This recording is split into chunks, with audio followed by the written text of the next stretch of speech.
everyone. Thanks for tuning in and welcome to this week's adventure of the Hump Day Hiatus. So we are here to give you a little pause from diet culture. I'm going to be chatting today with one of my wonderful friends and colleagues, Suzanne Dietrich, who is the owner and registered dietitian at Gut Instincts Nutrition Counselling. And she is located here in the Waterloo region with myself. We get to spend lots of time together. We get to do events together. And I'm really, really excited to have her here to chat with us. She's gonna, well, we'll just see where the conversation goes.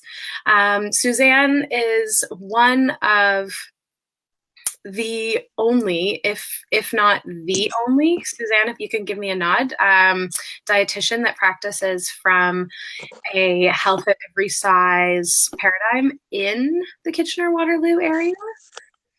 And one of many of the reasons why she's so near and dear to my heart. So without further ado, I am going to bring Suzanne on here. See if I can click my screen. All right, here we go. Hi, Suzanne. Oh, no, there she went. One moment. Okay, she's coming back. All these wonderful technical things that we get to work through. All right, so while she is coming back to join us, I just will share a little bit more about the Hump Day Hiatus and why I created it. There's a ton of noise out there around how we're supposed to be in our bodies, how we're supposed to take care of our bodies.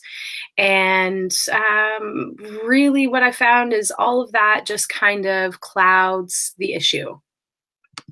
So, you know, we get to a point where we start to rely on experts to tell us, you know, how our bodies should be and how to take care of them. And we end up just completely overriding and ignoring our own wisdom.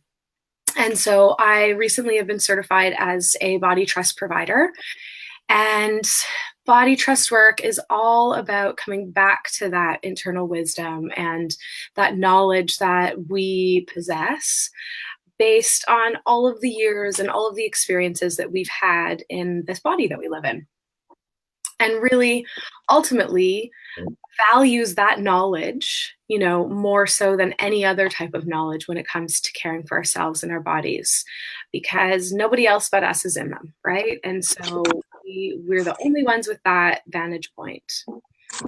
And so I really want to take this time and make this time an opportunity for us to reconnect, not only with ourselves, but with each other, with the community, and really kind of start to broaden our horizons and widen our lens in terms of what experiences and bodies look like, and how much they can differ from our own. It doesn't mean that, you know, we need to understand them, but it means that they're all valuable and all equally as valuable.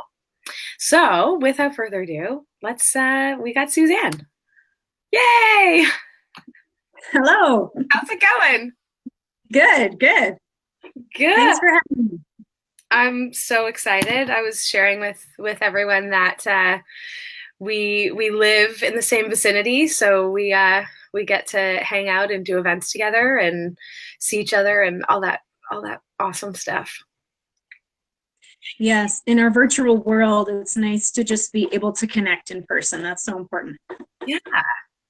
So why don't we dig in with a little bit about you and what brought you to working as a dietitian from a health at every size paradigm, and why you're so passionate about it. Okay. Well, I have been a dietitian for almost 9 years now. And before that, I worked in nonprofit in Waterloo region and abroad. And so that work allowed me to work at emergency food hamper programs. I worked on HIV and AIDS education. I worked on literacy, so all for nonprofits. And then I decided to become a dietitian because at that time I felt like I needed a formalized title. And I reflect back now and I think, wow, that's kind of ridiculous. But anyways, I went and I did my degree in nutrition. And at that time, I was very passionate about food security. And a lot of my program, I had a variety of courses and training. But I did feel like during most of my training at that time, I didn't learn about how to teach people to eat normally. And so I actually didn't get that training until I did a placement at Homewood, which is a program in Guelph, Ontario. It's a private institution and it offers a variety of treatments. And one of the program they offer is a program for people with eating disorders. And so I did a placement there with a wonderful dietitian.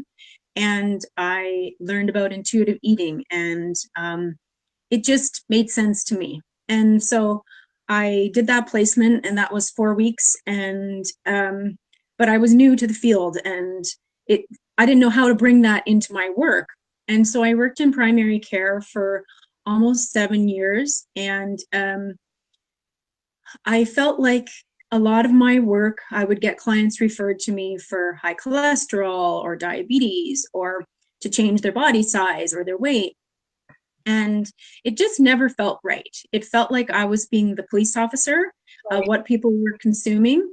And it just never felt right. And so a good friend of mine, Corey Koska, who's a dietitian, she spoke to us at a family health team dietitians conference, and she reintroduced us to this shortly after I started one of my jobs. And she showed us how to bring this into primary care setting, and she gave us scripts. And so I started doing that, and it just felt like I felt more like a human. I didn't feel that I was connecting before. I didn't like policing what people put in their mouths. And it allowed me to connect with people and work on healing their relationship with food at the same time, feeling good about themselves and being the best that they can. So helping them move away from diet culture. Mm-hmm. And it excites me to do this work. I feel like I'm helping people peel the onion of layers of years of diet culture and messages, negative messages about their body, and what they're putting in their mouths. And so it just feels right to me. And I was never successful in helping people change their bodies either. So it wasn't sustainable. It wasn't a sustainable solution. And so that's why I'm so passionate about this. And it's helping them heal and being able to lead their life and not being imprisoned by rules around food and their body. Yeah, totally. And I love like this idea. Well, I mean, first of all, diet culture just creates so much shame around how, we nourish ourselves, how we look and show up in our bodies. And, so much is governed by, the proper and the right things to do that are prescribed by diet culture, which never really allows us to explore what normal eating is. And I have a feeling that you and I have similar resources on this, but I'd love to just talk a little bit about like what is normal eating, because I have a feeling that it's not something that many of us really, have kind of a grasp on or an idea of what that could look like. Mm-hmm. And I think it's also a bit of a personal definition as well, too.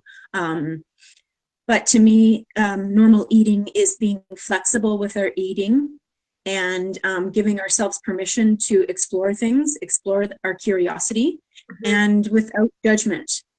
And so having that open mind is kind of the first piece, and without judgment. And then the next piece is listening to our body. And I know that that can be very hard for people who have been dieting for a long time, but just really learning how to understand what our body tells us when we're hungry. So just as, you know, our body gives us the signal to go to the bathroom, or our body gives us a signal to go to sleep. I'm reading this book. It's actually a parenting book, and it's called Self-Reg, and it's by Dr. Stuart Shanker. And one paragraph that he has that I really like is, if we think about a car, right? When the car is driving and there's a problem, there's a warning light that kind of flashes, right? And so that's, you know, that car is getting a signal. And so we don't necessarily have warning lights. Well, I should say we do have warning lights, but sometimes we don't pay attention to them. And so we have these kind of signals in our body, these warning signals of when we're hungry, but the key is to be able to listen to that and respect it. And so it doesn't, again, have to be with judgment. It can even just be with curiosity. Oh, I'm starting to get a little bit hungry. Maybe I'll make something to eat soon.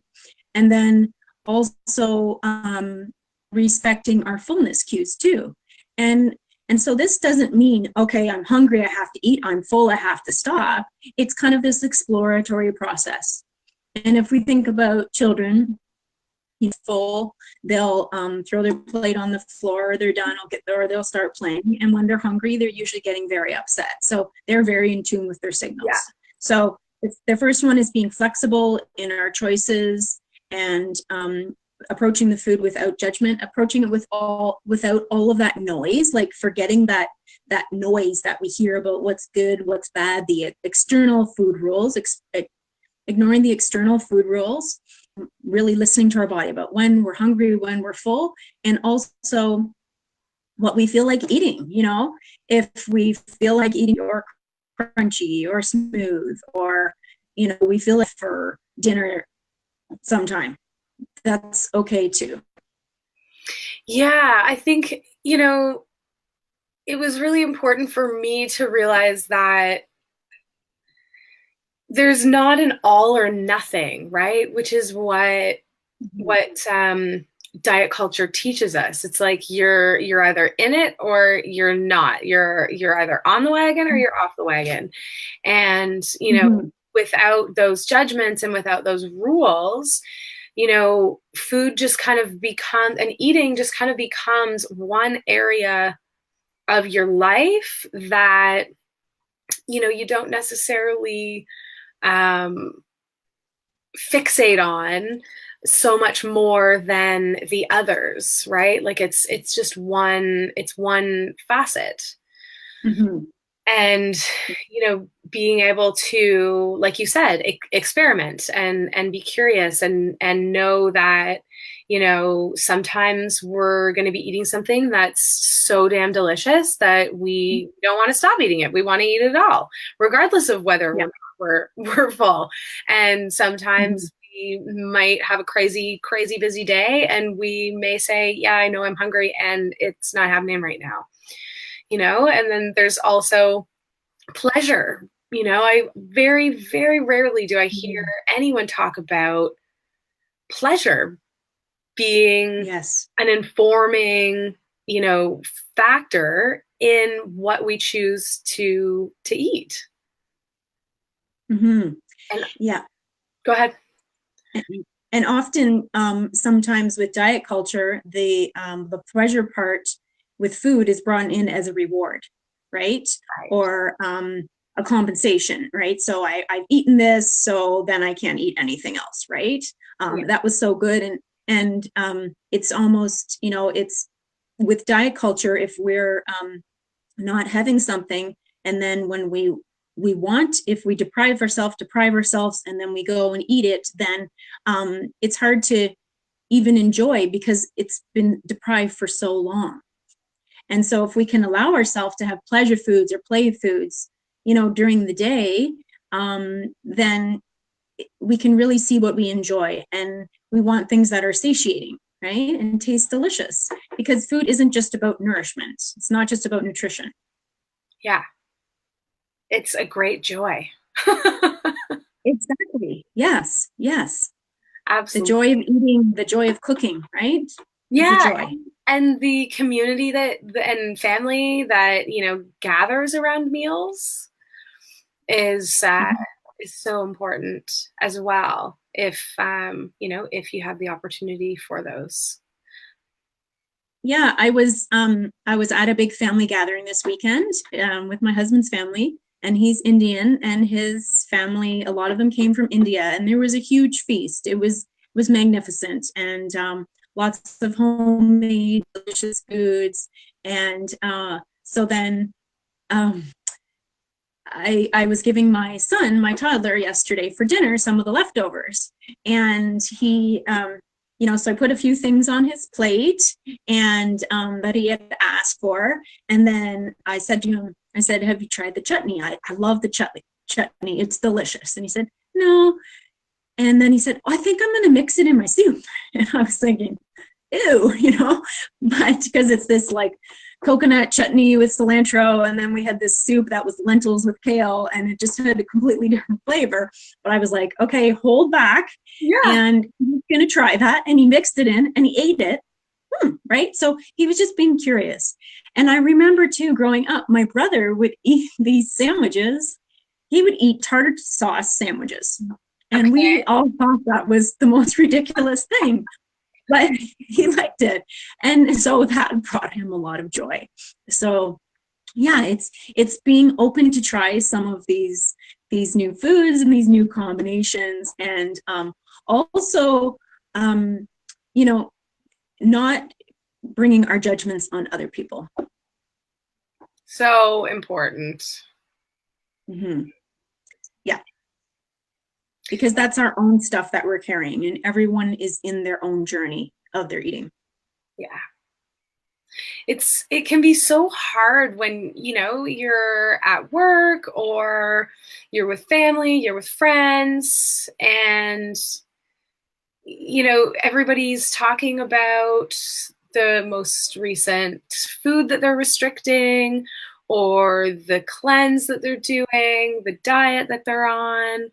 And everybody has, it seems, so much advice to give about what other folks should do based on what works for them. And I have a really big beef with that, because nobody has your same body, so what works for you is great if it works for you. And you don't, not everybody needs to be doing it. Yeah. And so a lot of clients I work with, when they call, they say, "I can't do this dieting anymore. It's not working for me. I have to do something, but I can't do this dieting anymore." And so this intuitive eating, or, body trust, right? Having a good relationship with food is about moving away from that, moving away from all those rules, because it's not sustainable. And I often ask my clients, how much time do you spend thinking about what to eat, what not to eat, and shaming your body? And sometimes it's 80 to 90% of their day. And, we talk about, what are your values? What's important to you? What would you do with that time if you weren't thinking about this 80 to 90% of the time? Yeah. And that's pretty powerful to think about. Yeah. Yeah. What is missing, what is getting missed potentially in life? Life is so short to spend so much time thinking and letting one thing control you like that. I had one client who said to me, a client with an eating disorder, who said to me, "I don't know how eating got so complicated, something that should be so simple." And it has become complicated in many respects. And for myself as a dietitian, I'll go out, go to parties, and people are saying, "Well, what should I eat? What shouldn't I eat?" And, I usually say, well, I'm off duty, A, and B, eat what you want, eat what you feel like eating, eat what feels good, eat what nourishes your body, eat what makes your body feel good, Yeah, enjoy it. totally. And that's just such a foreign concept because there's so much publicity about their eating this, not eating this. And it's very, very confusing. Yeah.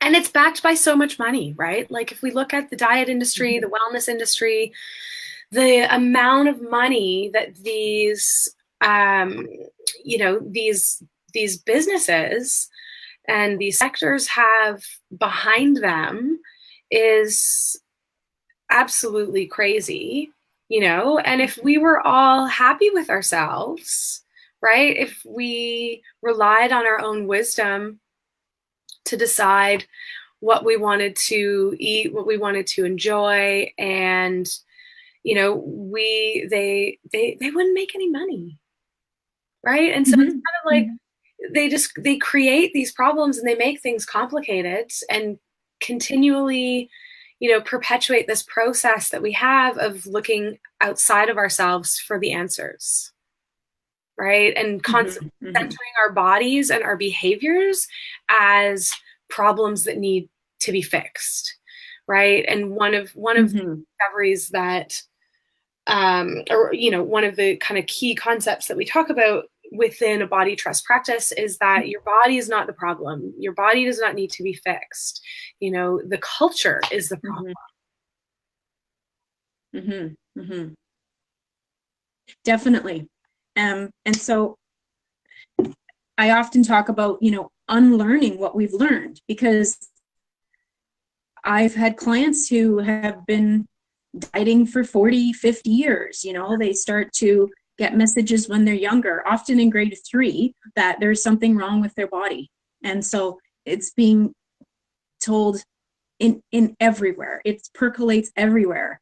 And I had one client share with me a quote that I really liked. And she said, you know, I can't believe how much diet culture is part of our lexicon. It's just part of every conversation, part of going shopping, part of buying a meal at a restaurant. It's everywhere. It's percolating everywhere, and it's really harmful. Yeah. So if you, sorry, yeah, sorry. And it's just, I think sometimes it goes from well-meaning, for example, in our school system, to problematic, can be problematic, you know, to disordered eating, or eating disorders, right? And so this message that we have to be a certain size and be a certain weight for our health is incorrect, and it's causing more health problems.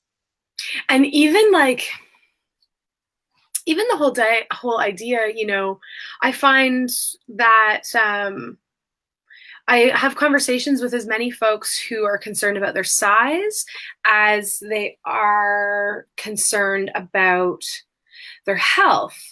And, you know, this is something that I, as a holistic nutritionist, really struggled with for quite a while because, you know, I went to school and was completely brainwashed that if you eat organic, if you know, like if you eat raw, if you eat vegan, if you know, you do all these things, like this is the proper and you know the best way to eat to be healthy and be well. And you know, then you go do yoga and that's what you're supposed to do to be well. Or you know, you're supposed to do this percentage of cardio and this percentage of strength training, and that's how you be healthy. And it's the same diet culture, just dressed up differently, right? Like this whole idea that we can control our health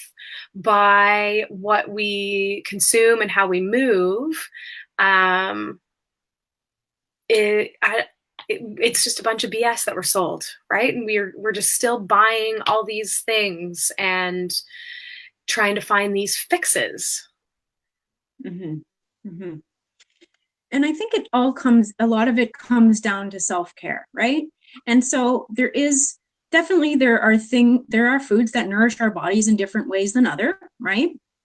And, a lot of people talk about play foods and, non-play foods, right? But it's about, I always say to people, okay, well, is this sustainable for you? Is it sustainable for you to be driving to this place to get your bread and this place to get your meat and this place to get your vegetables and driving all over the city? How how does that affect your life? How much time does that take? And so how much stress is that? yes, so it's how much stress is that causing on your body? And so it's like we talked about earlier, if we're focusing everything on one area, then another area of our health is missing, Yeah. right? Of our life is missing. And so, yes, it would be great if all of the food available was organic and local and we all had access to that, right?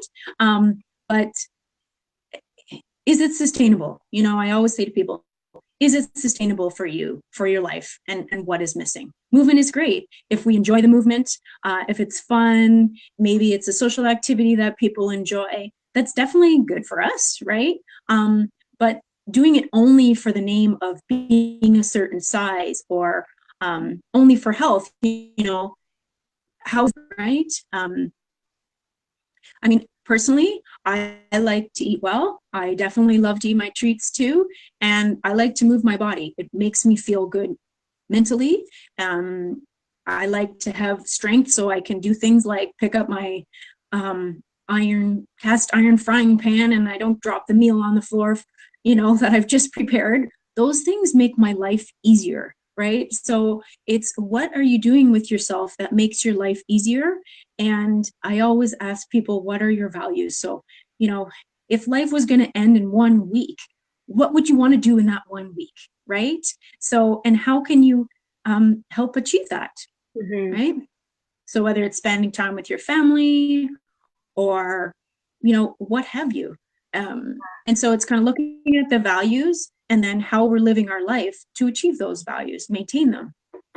Right. And not trying to live by these, narrow definitions that have been created for us of, what a well-lived life looks like. Mm-hmm. Mm-hmm. Knowing that, we can do whatever feels right for us. And that's, that's kind of really what matters. Yeah. Yeah. And I know that is a challenging and scary process at the beginning. I understand that. It can be very, to move away from all these rules can be very hard. And so what I generally do is, I ask people to focus on, sometimes people just want to know, tell me how I can measure this, right? And so then that's when I go back to, okay, well, maybe you have been commenting more positively about what you're eating or not judging your food, or maybe you've gone out and done an activity without thinking about how that's related to your health, right? You just did it for fun. So it's those little wee measurements that can be helpful when people are starting the process. Totally. In the body trust practice, we talk about redefining success. Mm-hmm, mm-hmm. Right. So what now, and you given your values and the things that, you love, you're passionate about, that bring you joy, that bring you satisfaction, pleasure, what would you like to do? Mm-hmm. What's going to bring you these moments in these places, and how, so how can we do that? And how are we going to measure whether or not we're getting there? Mm-hmm. Right. So it kind of totally shifts the outcomes from weight to whatever the individual values and whatever they want it to be. And it totally does. Yeah. It feels like, I can remember when I first started practicing intuitive eating, I was like, I might never stop eating pizza. Like I might never stop. And I was just like, is that like really? Really? Is that a thing? Is that what's gonna happen? And felt totally out of control, but as the research shows us, restriction leads to binge. And, when you first start to kind of let go of those food police and those diet culture rules, and things are, out there for the taking, and you have free reign on whatever foods are available, you go for those things that you've denied yourself, right? You go for the joy and the pleasure that you've been restricting. And yes, I stopped eating pizza daily. But it's a process, and it's one that isn't linear, and we're very much used to linear processes and goals that lead us towards controlling our bodies. And so when we start to do this intuitive eating work, this body trust work, it's the long game.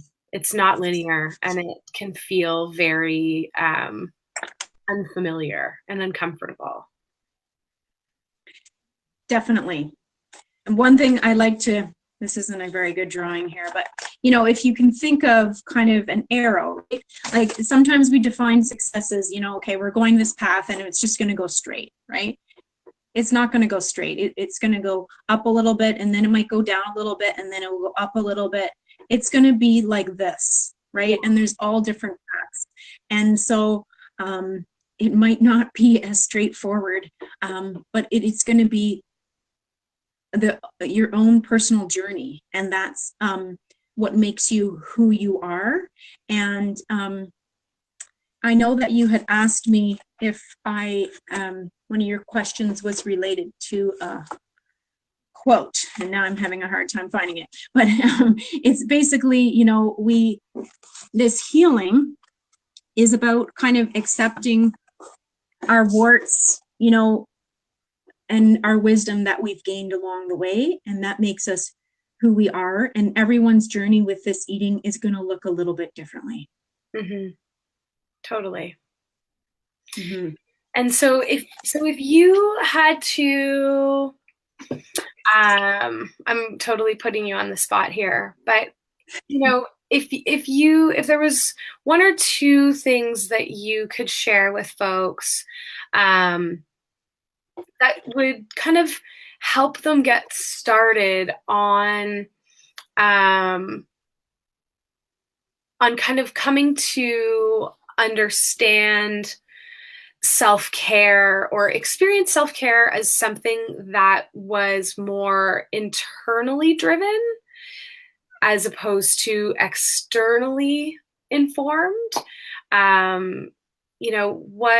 what would that be? How can folks start, listening to their own wisdom and following that a little bit more than perhaps they are at the moment?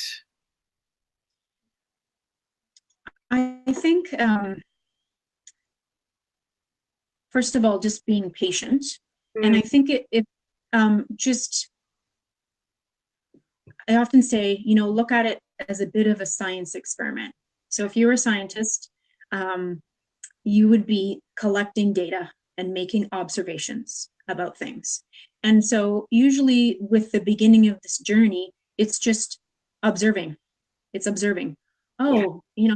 So I had one client say, oh, I've noticed I have so many food rules, right? So it's just, oh, I've got a rule about that. I have a rule about that. So it's just kind of observing those things. Mm-hmm. And then maybe even physically just kind of checking in with yourself a couple of times during the day. How does my body feel? Is my stomach kind of growling? Or where is my mood? Am I getting tired, or am I having a little bit of a headache? So kind of checking in around there. Just, a lot of this mindfulness that we talk about. It doesn't need to be that we go to a class once a week. Yes, that's fantastic if we have time, but it might even be while we're washing the dishes. Right. We're just noticing how it feels to have the soap on our fingers or the warm water on our hands, how it feels to scrub that thing away. So it's just kind of checking in.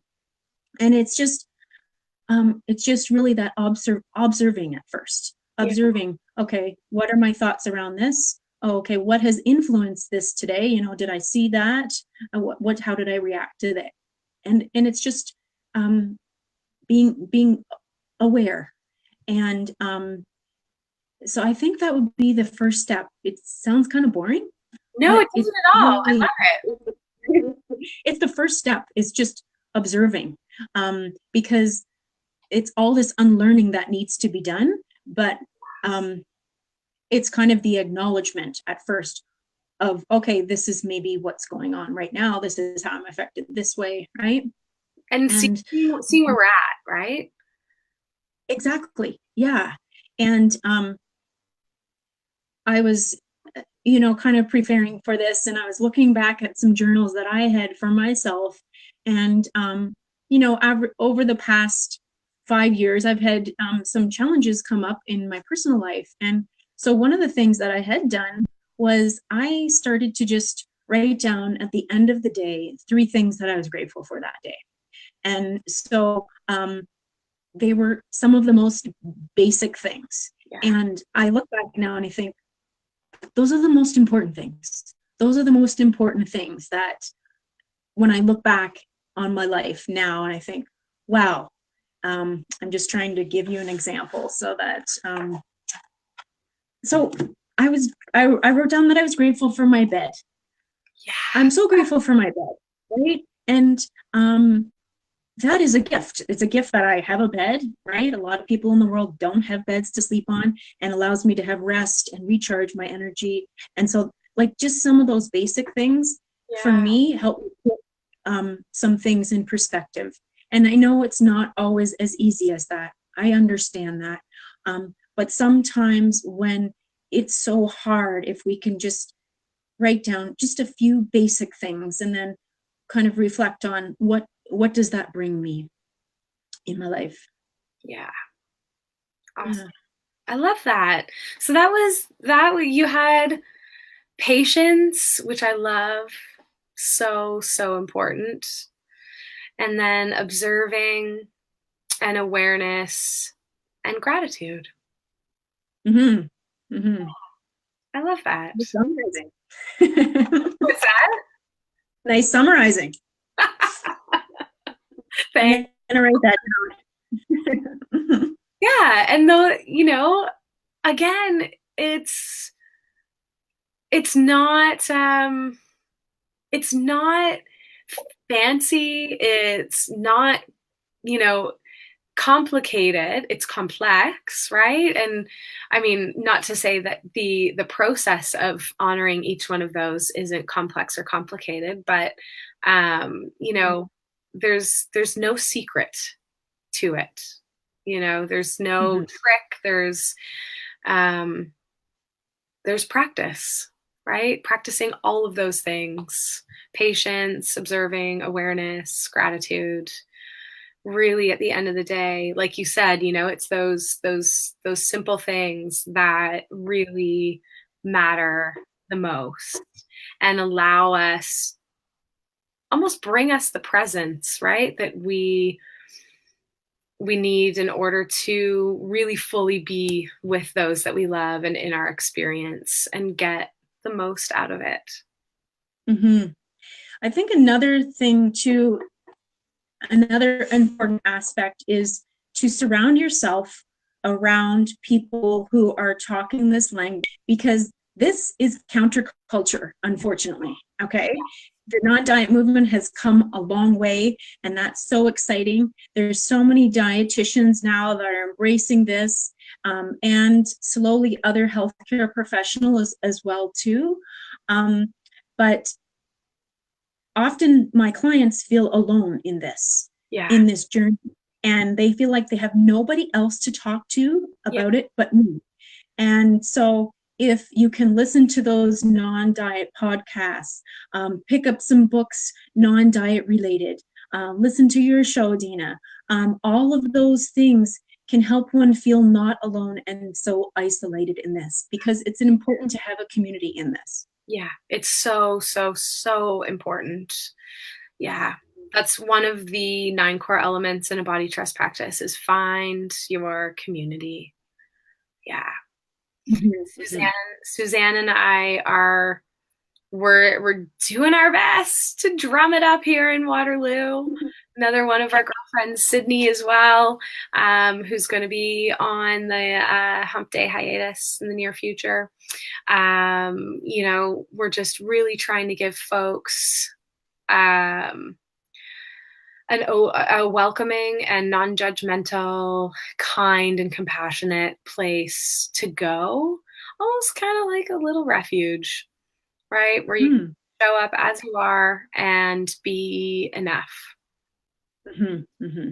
Suzanne and I are going to Definitely. be doing a little 6-week intuitive eating group, which we're super excited for. That's going to be in the fall, starting in October. So we'll hopefully be able to keep growing the community through that as well. Mm-hmm. Yes. So before we sign off, is there anything else that you'd like to add, to share? I think, well, first of all, thank you for the opportunity. The time has gone by so quickly. 45 Can't believe it. Yeah, yeah. You know what? I found this quote, and I think it's so this quote is about trauma. So I'm not gonna read the whole one, the whole quote, but I like the end of it, because I think it applies as well to starting to embrace this non-diet way of life and living. And so I'm going to paraphrase this quote a little bit. So it says, healing can also mean finding new strength and joy. The goal of healing is not a papering over of changes in an effort to preserve or present things as normal. It is to acknowledge and wear your new life, warts, wisdom, and all with courage. And so that's from Catherine Woodwise. But I think it applies in this situation here as well. Can you read that one more time for us, please? Yes, I can. Okay. So healing from trauma or anything can mean finding new strength and joy. The goal of healing is not a papering over of changes in an effort to preserve or present things as normal. It is to acknowledge and wear your new life, warts, wisdom, and all with courage. I love it. Yes, totally. And because, starting this is almost in some ways a new life, especially if somebody has been thinking about this for 80 to 90% of the time. But it's kind of bringing who you were and still maintaining so much of that, but also welcoming these new things that might feel uncomfortable and scary and challenging at times. And knowing that that's okay, being able to show up and be authentic with all of that, right? We don't need to cover it up. We can be all of that. Exactly. Yeah. And still be valuable, still be worthy, still be, amazing in all of that. Mm-hmm. Yeah, exactly. Awesome. Well, thank you so much for joining us. I was so excited to have you here today. Thank you. I've got a little blurb about Suzanne that will show up with the video on my Facebook, Reclaiming the Wild. And you can find her at gutinstincts.ca. Anyone interested in checking out her services further. So thanks so much for joining us, everyone, whether you're here, whether you're on the replay. And I will not be seeing you next week, but the week after for our 4th edition, I think, of the Hump Day hiatus. Your pause from diet culture. Little Ruby is sitting here on the desk beside me, as she usually does. Thanks so much, Suzanne, and we will chat with everyone soon. Have a Okay, bye. wonderful day. Bye.